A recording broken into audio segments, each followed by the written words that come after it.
I left Long Branch Shelter this morning.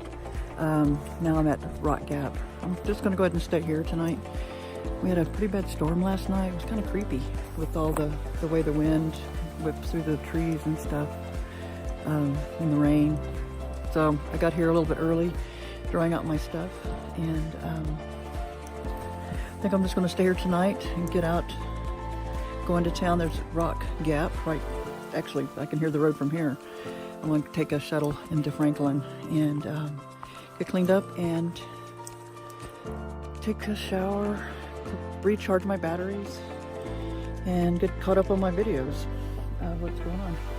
There's a, when I was coming down from the trail to this shelter, there's a privy right there. You can see it.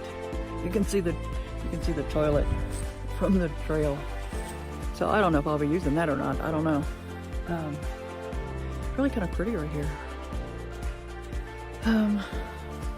Water's right even behind the shelter. It's right there. Got a pipe spring. Got a spring coming out, but they got a little pipe sticking out. Helps the water flow a little bit better.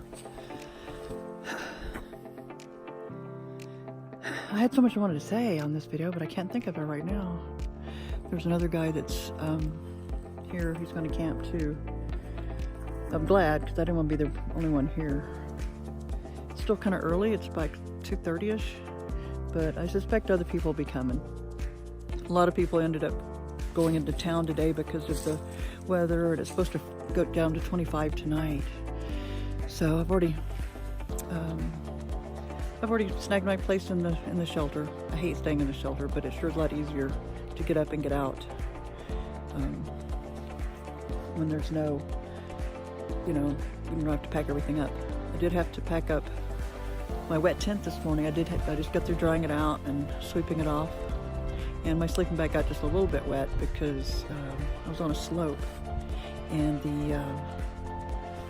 on the slope my sleeping bag kind of banged up against the bathtub of the floor of the tent, in which it made it get a little bit wet.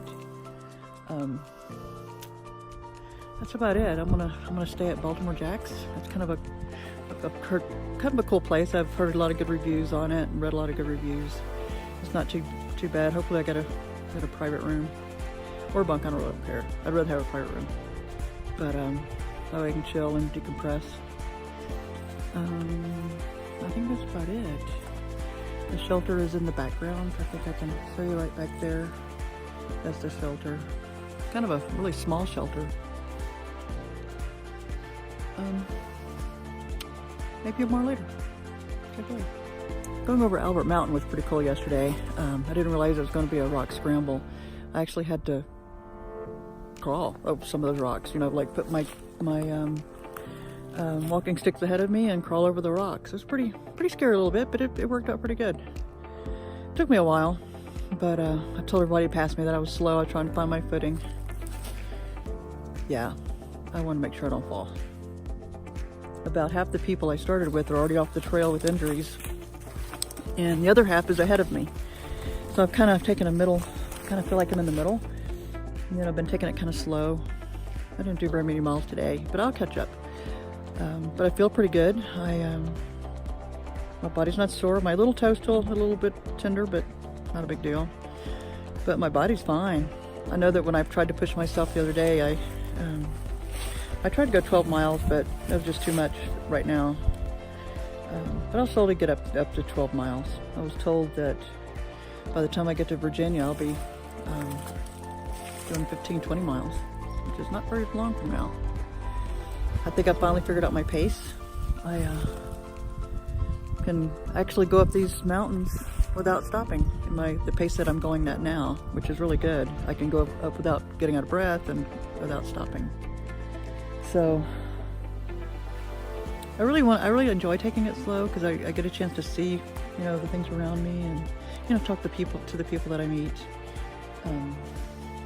That's really what it's all about. It's about the journey, I think. Well, I'll check you later. I'm gonna go get my sleeping bag out of the sun and put it out. Check it out.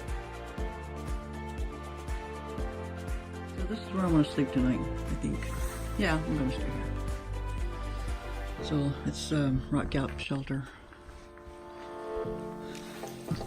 I'm a little sad, so I was reading in the logbook that the parents of this man came by yesterday looking for their son. They signed the logbook. He's been missing since January 28, 2018. Very sad. He's missing just right from here, from the parking lot. So if y'all know anything about it, or have any information, there's a number right there.